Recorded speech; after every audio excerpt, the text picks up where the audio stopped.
Salut à tous, c'est Alex CPJ et aujourd'hui dans cette vidéo on va parler des concours de bodybuilding et principalement donc du bodybuilding, plus généralement du bodybuilding. Des compètes, Ce genre de choses.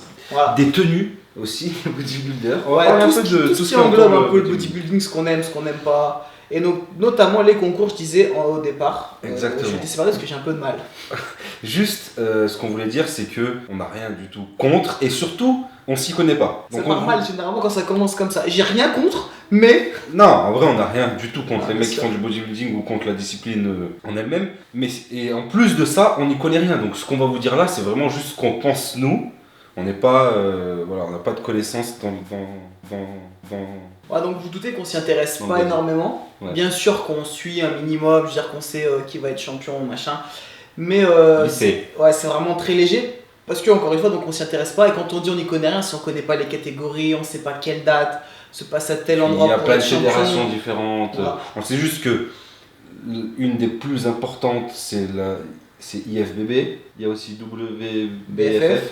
Voilà. Dédicace à Nathan qui avait fait ça d'ailleurs. Voilà, c'est Qui pour avait ça donné qu'on le sait. C'est pour c'est ça tout. qu'on le sait, parce que lui on le suit, parce qu'on le connaît. Mais voilà, et en gros, par exemple, aussi des fois les clients nous demandent comment penser que je peux me préparer et tout.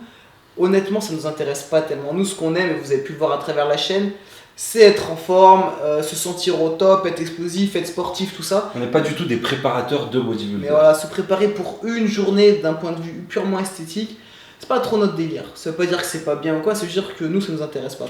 Nous, on veut faire des vidéos pour, entre guillemets, monsieur et madame, tout le monde, les gens qui ont une vie normale, encore une fois, hein, j'utilise des guillemets. C'est parce que, ça veut pas dire que les autres ne sont pas normaux. C'est juste que les gens qui mangent sans trop se prendre la tête, qui font attention à ce qu'ils mangent, mais sans trop se prendre la tête, qui veulent s'entraîner, à qui ça gêne pas de partir 4-5 jours sans s'entraîner. Voilà. Voilà. En gros, nous, ce qu'on essaie de transmettre, c'est que bien sûr qu'on veut s'entraîner, qu'on essaie de manger propre, de manière équilibrée, mais qu'on se fait aussi plaisir, et c'est ce qu'on essaie de vous transmettre. Bah, si vous nous suivez sur les snaps, c'est ce que vous voyez. Début juin, on nous appelle par exemple, c'était quoi, 4 jours avant. Écoutez les mecs, on vous offre une semaine en Croatie sur un bateau, est-ce que ça vous intéresse? On Bah s'est oui. même pas posé de questions. Voilà, bien sûr, on n'a pas pu s'entraîner là-bas, bien sûr, on a mangé que ce qu'ils nous préparaient, c'était pour tout le monde. On essaie d'adapter au maximum, mais voilà, on s'est pas posé la question, c'est pas dit, on n'a pas un concours dans 3 mois, on n'a rien. Si on n'a pas de complément alimentaire pendant une semaine, c'est pas la mort, c'est pas grave. Voilà, c'est vraiment pour vous dire que on n'est pas là-dedans. Et c'est même, il y a plein de gens, par exemple, quand moi je vais faire une vidéo une semaine avec moi au PJ va faire ça, t'as des extrémistes de la diète qui vont me dire mais n'importe quoi, oh là là, t'as pas vu l'index glycémique de ce pain de mie là, c'est n'importe quoi, et vous êtes en train de vous pourrir la santé. C'est des mecs qui habitent au centre-ville, juste tu sors dehors, tu respires, c'est pire, c'est pire pour C'est ta vrai. santé. Non mais c'est vrai.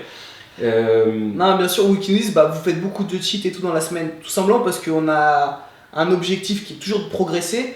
Mais je veux dire, nous on l'explique très bien dans les Train With Me par exemple, ceux qui nous suivent, on joue sur 1-2 kg de gras. On revient de vacances, on a pris 2 kg de gras, voilà, on fait en sorte de les reperdre. On joue à peu près là-dessus, on est beaucoup moins sec que quelqu'un qui prépare un concours. Par contre, nous on est toute l'année à peu près sur le même état de forme et on essaye de pousser un peu plus lourd à la salle, si possible de prendre encore un peu de muscle. Mais voilà, on n'a pas un objectif de ouf et on sait à peu près combien de grammes on mange.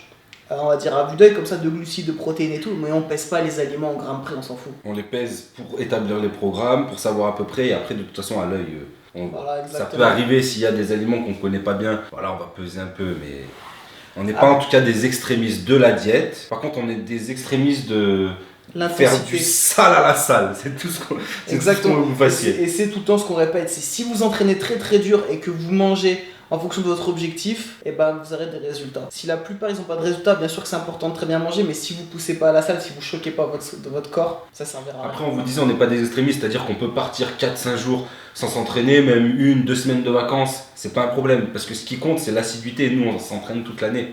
Tout le reste du temps, quand on peut, on s'entraîne. On va pas ne pas aller à la salle parce qu'on n'a pas envie pendant une semaine. Ouais. C'est quand on peut pas qu'on y va. Exactement. Et pour l'alimentation, vous pouvez suivre toutes les playlists où on explique, bah, si vous n'avez pas le choix, vous mangez par exemple ce qu'on vous propose. Si vous êtes à l'école, que vous avez un self, vous mangez ce qu'on vous propose. Mais c'est à vous après d'ajuster un peu, de prendre peut-être de demander un peu plus de légumes, prendre les protéines et demander un petit peu moins de glucides, tout ça, voilà, à adapter. Ça veut pas dire que vous pouvez pas manger comme tout le monde, mais juste vous adapter à vous.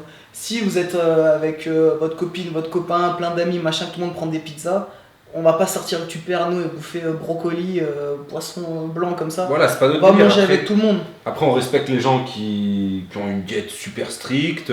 Tout le monde aussi n'a pas les mêmes objectifs et ne part pas du même point. Donc, bien sûr que si vous êtes loin de votre objectif, il va falloir se priver de temps en temps. Si vous faites un programme de transformation comme nous on en propose, eh ben, il va falloir Bien sûr. tenir une diète très stricte parce que vous voulez des résultats très rapides et que vous en avez besoin. D'ailleurs, nous, on l'a fait aussi quand on a créé le premier programme de transformation. On s'est mis quand même vraiment à fond dedans. Ouais. Et on l'a testé sur nous avant de pouvoir le faire tester sur les gens. Et bien sûr que c'était dur. Mais voilà, à part dans ces cas extrêmes, sinon le reste de l'année, on Un s'est. autre aspect aussi de la compète, c'est que les mecs, quand ils sont en sèche ou en fin de sèche, ils sont dans un état nerveux, c'est pas possible. Ouais.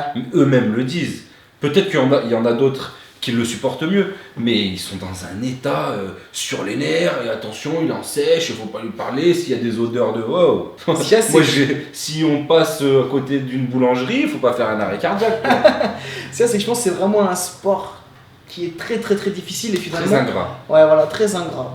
Donc on respecte encore. Ouais, grand respect, bien sûr. On respecte à ceux qui le font et ceux qui sont à fond là-dedans. Après, maintenant, pour parler de compète, et nous, en compétition, ça n'arrivera jamais, je pense. Enfin, en tout cas, c'est vraiment pas dans mes projets, je sais pas si c'est dans les tiens. Non, pas du tout. Déjà, je pense que on est très loin. Et puis surtout, ouais, c'est beaucoup trop de sacrifices pour moi, un objectif où. Tu vois pas, non, mais tu vois même pas l'intérêt. Je vois pas d'intérêt. Et d'ailleurs, on va en parler un petit peu de comment ça se déroule les compétitions. Ouais, nous on connaît pas trop. Donc si vous connaissez mieux que nous, n'hésitez pas. Nous on parle comme ça avec vous, mais n'hésitez pas à le mettre en commentaire. On peut parler par exemple des pauses que font des mecs. Voilà. Personnellement, la plupart des pauses, je les trouve ridicules. Toi, qu'est-ce que t'en penses? Non, c'est vrai. Il y a que Arnold, à la limite, je pouvais comprendre. Mais non, vraiment, ouais. Non, mais la plupart des pauses. Ça met pas en fait la personne en valeur. Alors, pour ces concours et tout, bien sûr, nous, on a un regard extérieur parce que ça nous intéresse pas tellement.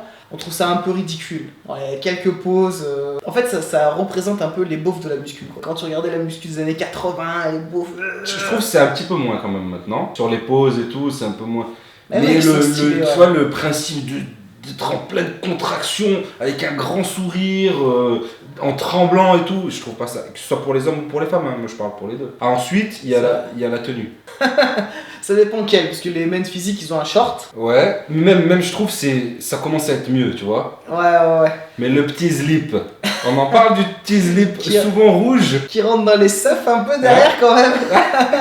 style de rien. Ah, parce qu'avant c'était un string avant. Ouais. Et là petit c'est à devenu un petit. slip, il devient un peu plus gros de petit à petit. Et voilà, ils ont des gros seufs les mecs, donc hop, ça aspire un peu le slip.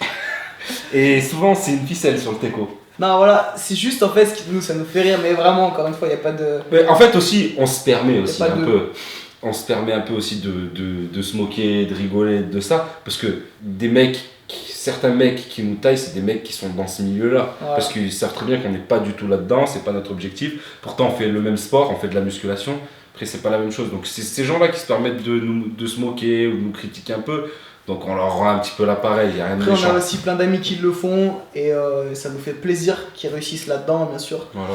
Mais en gros, voilà, c'est pour récapituler, c'était dur. La pause, le slip, le tan. Ça veut dire que vous êtes en mini-string sur un podium avec des lumières Et tannées. souvent, enfin, je pense que c'est très souvent ça, vous vous faites juger par des hommes. Et C'est chaud. tout ça, si tu mets tous les points les uns à côté des autres, tu fais un petit calcul, ça peut paraître chelou. Moi, j'imagine, c'est tes parents, s'ils sont pas du tout là-dedans, ils ont jamais vu le bodybuilding, et ils te voient partir pour ton concours. Ils ouvrent le sac, ils voient ton truc de tan, ton mini-string. Tu vas où? Tu vas faire quoi? C'est chelou. Bref. Non, bien sûr, après, tant mieux ceux à qui ça plaît et tout ça. Mais faut avouer que c'est quand même bizarre d'aller faire des pauses en string tanné devant des hommes. Et se faire Pause noter. chelou. Et Ça avoir une veut note. dire que, en vrai, c'est très ingrat aussi parce que c'est un sport, tu vas aller t'entraîner toute l'année. T'es jugé une seule fois par des mecs qui ont peut-être pas les mêmes goûts que la population, tu vois. Je sais pas, ça aurait été d'autres juges, il y aurait eu peut-être un autre résultat. Ouais. Ensuite, parlons aussi d'autres choses, c'est les physiques des bodybuilders. Donc si on va à l'extrême, les champions du monde dans les catégories et les fédérations les plus connues, moi personnellement, je trouve ça dégueulasse. Maintenant, hein. Ouais, ce que j'allais dire, Ceux c'est des années 80, pardon, Ouais, voilà. j'ai craché. Ceux des années 80 à l'époque d'Arnold, tout ça, je trouvais ça esthétique. Ouais, c'est vrai. Bah, en fait, Ça veut pas dire qu'ils étaient pas chargés déjà les mecs. Hein. Si, mais ils l'ont avoué même. Arnold et tout. Et ils faisaient la moitié des champions actuels. Bah, ils avaient le même gabarit que les fitness modèles qui se disent naturels de maintenant. Voilà, c'est Les ça. plus gros fitness modèles de maintenant avaient le même gabarit, enfin ont le même gabarit que les bodybuilders des années 70, 80, Arnold, tout ça, qui eux ont avoué être chargés par exemple. Et maintenant, bah, c'est toujours plus. Et même Arnold Schwarzenegger, il l'a dit, les mecs de maintenant, ça va trop à l'extrême. Depuis Coleman, Philippe, machin, ouais, c'est abusé. C'est un monstre. Et surtout, moi ce que j'aime pas et je trouve pas du tout esthétique, c'est qu'ils ont certes un gros gainage de fou quand ils contractent, mais surtout quand ils sont relâchés, ils ont un ventre, on dirait qu'ils sont enceintes. C'est pas esthétique quoi. Dire le mec, c'est un phénomène de foire, mais c'est rien d'esthétique. C'est ça, exactement. Ça fait vraiment phénomène de foire. Les gens te regardent dans la rue, ils sont choqués. Il faut vraiment... Enfin, c'est apprécié que par les gens du milieu, vraiment. Ouais. Après, il y a des fitness modèles, justement. Je sais pas moi, Lazar Angelov, Tavi Castro, Sergi Constance, Gerardo Gabriel, tout ça là. Ça, c'est des ça, beaux c'est physiques, esthétique. c'est C'est esthétique. Moi, je trouve ça esthétique. Ça reste sportif. Voilà, ça peut bouger, on a l'impression, ça reste esthétique quoi. Voilà. Mais personnellement, je préfère être tout mince comme ça que bodybuilder comme les Ronnie Coleman, etc. Pas toi ? Ouais, si, je pense. Peut-être comme Coleman, mais j'arrête tout. Et je fais plus rien. D'ailleurs, lui, il peut plus bouger, il peut plus rien faire. Et il était flic encore à l'époque, et il pouvait même plus marcher, je crois. Enfin, il avait du mal à courir et il respirait super fort. Nous, on l'a vu au FIBO l'année dernière, parce que comme on vous dit, on n'est pas à fond dans le bodybuilding et tout, mais on s'intéresse quand même à tout ce qui touche la musculation, le fitness en général, et on l'a vu au FIBO, et il avait du mal à marcher quoi. En fait, bien sûr qu'on s'intéresse quand même, et surtout c'était intéressant, on a quand même rencontré des passionnés vraiment là-dedans, donc comme toute passion au départ c'est un peu dur à comprendre, et après on voit où il va en venir, tout ça. Il y a un reportage aussi qui est vachement bien, c'est Pumping Iron justement sur Arnold Schwarzenegger, tout ça dans les années 70, et il y a un nouveau, je crois, c'est Génération Iron, avec plus ceux actuels là. Ouais. Les champions actuels. C'est intéressant en tout cas à voir, si vous aimez la muscu, tout ça à voir. Et c'est aussi pourquoi on se dit que nous, voilà, c'est pas notre passion, on n'est pas du tout dans ce milieu-là. Les concours, ça nous intéresse pas, que ce soit à l'extrême ou même juste les mains physiques, tout ça, ça nous intéresse pas spécialement. Encore une fois, peut-être qu'on comprend pas vraiment le délire, qu'on n'a pas essayé de se mettre dedans, mais on vous donne juste notre vision à nous. Après, donc vous l'avez compris, les plus gros physiques, les catégories reines du bodybuilding, nous on n'aime pas ce type de physique. Après, bien sûr qu'il y a plein de catégories en dessous. Et ça fait des très beaux physiques, vous pouvez voir, mais voilà, tout ce qui est main physique ou les catégories un petit peu au-dessus, intermédiaires, tout ça, ça fait des très beaux physiques, très esthétiques, et bien sûr qu'on apprécie ce genre de physique-là. Après, juste ce que je trouve dommage, je critiquais tout à l'heure le slip, mais c'est que sur les men's physiques, souvent ils ont des shorts super longs, donc on voit pas les cuisses, et il y a pas mal de mecs justement qui skippent les jambes à cause de ça. C'est pas dans le concours. Parce que c'est pas dans le concours, c'est vraiment dommage. Donc moi je suis pour les petits shorts, tu sais, les petits shorts de bain là. Limite un boxer, mais pas un. Voilà, pas les slips. Après, il y en a à qui ça va très bien. Je veux dire, encore une fois, pour reprendre l'exemple de Nathan là, quand il avait gagné sa carte pro là, la WFF, enfin, peut-être je me trompe, mais il avait gagné un truc là. Il avait un slip, ça allait, c'était pas abusé quoi. Et puis, on avait vu vite fait parce qu'on sur Facebook, mais qu'il avait mis un truc un peu novateur, je pense aussi pour ça qu'il avait gagné un peu plus fun et tout, un peu casser un peu les codes.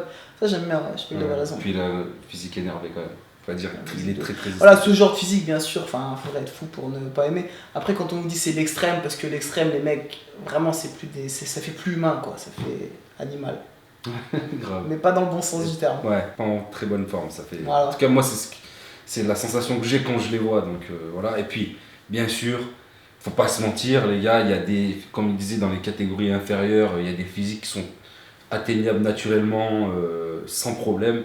Après, on arrive à un moment donné où c'est la surenchère des produits dopants, quoi. Même Coleman disait qu'il n'avait pas pris de produits dopants pendant un temps. S'il vous plaît. C'est chaud. Simeone Panda, les mecs, ils ont une taille comme ça, ils ont des bras comme ça. Faut arrêter au bout d'un moment, non ? Là après c'est par rapport aux sponsors, ça ils peuvent pas le dire, mais oui, on est d'accord. C'est un peu abusé. Et puis exactement, ça fait pas sportif quoi. Voilà, tout le monde le sait, c'est un milieu quand même gangréné par le dopage. Au moins, je pense que le truc le plus simple qu'ils aient à faire, c'est rendre le dopage légal et voilà, les mecs après font ce qu'ils veulent avec leur santé. De toute façon, mais bon, faut pas mentir aux jeunes, parce que peut-être que parmi vous, il y en a qui regardent la vidéo, qui sont pas du tout d'accord avec nous, qui adorent le bodybuilding, qui sont fans de, je sais pas moi, comment ils s'appellent les mecs, les gros bodybuilders, vous les adorez, mais dites-vous que si vous voulez un jour devenir comme ça, déjà ça vous apportera pas grand chose, la gloire elle durera vraiment pas longtemps, Surtout, il y en a très peu qui arrivent au sommet, et il y en a beaucoup qui échouent avant, je qui se pense cassent que les dents, qui ont des problèmes de santé, voire pire, quoi, qui meurent très tôt. Bah, je pense que le problème, c'est qu'ils ils sont déjà tous chargés, ceux qui sont tout là-haut, mais en plus de ça, ils ont, je pense, à la base une bonne génétique, un bon entraînement et une bonne diète. Ouais. Donc si tu pars, à la base, t'as pas une bonne génétique, ça risque d'être compliqué. Tu risques de te bousiller la santé pour rien. Eux, ils le font pour pas grand-chose, et tu risques de le faire pour rien du tout. Bon bah c'était notre avis en tout cas sur le bodybuilding, on a fait le tour je pense, non? Tu voulais rajouter quelque chose? Non, je pense qu'on a tout dit. Super job pour ceux qui le font à fond, respect pour ceux qui arrivent à tenir vraiment la diète et tout précisément. Juste pareil, après il faut que ce soit un lifestyle, c'est-à-dire il y en a des fois pendant 4-5 ans ils font des concours, ils sont au top de leur forme. 10 ans après, le mec il a perdu 15 kg de muscle et il a pris 15 de gras. Je pense que c'est pas le but. Et nous, ce qu'on essaie de vous dire, c'est qu'il faut que ce soit un lifestyle. J'espère qu'on se reverra dans 20 ans et que nous, on sera toujours en pleine forme. Je veux dire, c'est l'objectif, c'est d'être en forme depuis tout jeune. On fait du sport, on veut être en forme, on veut être un peu musclé, se sentir explosif, se sentir fort. Et c'est un objectif sur toute une vie. C'est pas être au top sur quelques concours et après, j'en ai plus rien à foutre. Tu me fais plaisir, je mange n'importe quoi. Tu te sens au top? Ah non, mais toujours, je vais aller plus loin, mais ouais, je pense que je suis pas mal. Ouais, je pense que je suis pas mal. Tu te plais quoi? Non, mais c'est exactement la perf et le physique, toujours plus. Mais chaque année, je me dis, je pousse plus lourd, je suis un peu plus fort que l'année d'avant, et ouais, ça me fait plaisir. Et genre, ce serait quoi pour finir tes objectifs physiques? Il n'y a pas de limite, je pense. Enfin, la limite, elle est naturelle, donc je sais que ça ira jamais trop loin, mais Ouais. moi, si je pouvais faire un 2 fois 80 kg couché, Non, mais en termes d'esthétique. Ah, d'esthétique? Qu'est-ce que tu sais, tes objectifs? Encore 6-7 kg, moi. De muscles, ouais. Ouais, en même temps, c'est un peu c'est con facile comme question. sinon. Mais un 82, 88, 10 de muscles, sec. Je pense qu'en fait, à bout d'un moment, de toute façon, je pense que ce serait un peu ma limite. Ouais. Au bout d'un moment, quand même. Mais ouais, je pense que c'est à peu près la marge de progression que j'ai encore. Ok. Et toi? Putain, je me suis dit, bah, j'allais me la poser, ouais. Moi, un peu plus sec, mais bon, là, ça va arriver dans les jours prochains, parce que je suis en train de faire un peu attention. Okay. Un peu plus sec. Et je dirais le même poids, mais en étant un peu plus sec. D'accord. 2-3 kg de plus de muscles et. Voilà, et 2-3, non. Okay. Des mollets plus gros. Bon, ça peut-être dans 10 ans. Inch'Allah, qui sait. Non, à peu près équilibré, à peu près comme ça. Ça me va. Il y en a pas mal qui me disent, ouais, travaillez les trapèzes, les gars, vous avez pas assez de trapèzes et tout. Mais c'est pas trop notre délire. Et puis on fait pas vraiment d'isolation, à part toi les bras. C'est le seul truc. Et moi les mollets. Sinon on fait pas d'isolation. À part en finition quoi. Et on fait pas de shrug. Alors les trapèzes ils sont travaillés quand on va travailler le dos, ils sont travaillés sur l'épaulé jeté, etc. En fait on l'avait déjà dit et tout, mais c'est juste. Je trouve pas ça très esthétique. Alors bien sûr qu'il faut quand même avoir un minimum de trapèze musclé, mais sinon dès qu'on est en t-shirt, on a l'impression que le mec il a bouffé un cintre. Et ça fait vraiment, je trouve, bodybuilder des années 70 qui a mangé un cintre qui marche comme ça. Voilà, je trouve pas du tout ça esthétique quoi. Moi je crois qu'on a fait le tour en tout cas. Petit bisou à tous ceux qui font du bodybuilding et qui sont fans de mettre des slips. C'était juste une petite blague les gars, c'était juste pour vous taquiner. Ça nous a fait plaisir. Surtout qu'on peut rien dire, on a quand même été déguisés en femme. Ouais, non, on a fait du yoga en caleçon et tout, c'est bon quoi. Nous, vous pouvez y aller. C'était juste, voilà, histoire de donner notre avis, parce qu'il y a plein de gens aussi qui pensent que on est passionné de bodybuilding. Non, nous, c'est la muscu, le fitness, c'est voilà, tous les types d'entraînement au poids du corps, en salle, halter, bar, kettlebell. Voilà, c'est le mec qui est en train de rapper quoi. Bah voilà, c'était Alex et PJ, allez checker tous les programmes. Et la boutique sur bodyam.fr, désolé, il n'y a pas de programme pour être champion du monde IFBB. Mais en tout cas, si vous voulez être au top, il y a tout ce qu'il faut. On se dit à très vite et surtout d'ici là, gardez la pêche. Ça allait tété? Lui, je m'en fous, mais moi ça va. Ouais. J'ai la lumière sur moi aussi, t'es sûr que genre c'est pas un spot sur sa tête? Et moi, il n'y a rien à voir, tu sais, c'est le mec. C'est qui le mec dans l'ombre à côté? Non, c'est bon. Parce que tu viens de déplacer.